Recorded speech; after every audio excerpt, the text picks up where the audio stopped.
后来，这种 F-16的战机引进到台湾20年，就失事8届，有8位飞官来伤亡。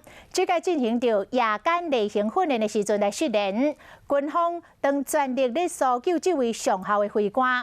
专家认为，这个失联的原因有可能是机械的因素，也或是天气造成到飞官空间的变向。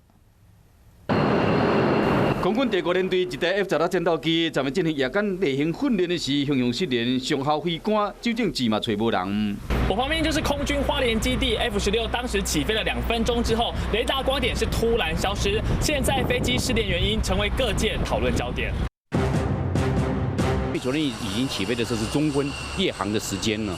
鸟类的活动都已经降低了，而且它的高度是在6000英尺。一般来讲，一般的这些飞禽，它的高度不会飞到6000英尺那么高，在海上，它大概飞行的高度都在1000英尺以下。那这样子的话，我认为初步可以排除环境因素，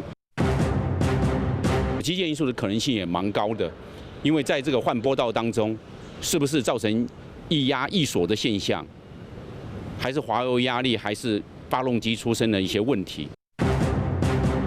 天气因素造成的比较大。因为他们了解有讲，在4000尺到7000尺之间呢是密云，一般飞行员的话，就是极容易造成所谓的空间迷象。空间的迷象每个人都有，也不会因为飞行时间的多少而不会有空间迷象。究竟是无用无线电呼救，嘛就是讲无啥正常。它是正在脱离塔台的管制，要换到站管的波道，既不在塔台的管制，站管还没有接收到这方面的讯息，所以这方面刚好是一个换波道的空档，或者是波道根本换不过去。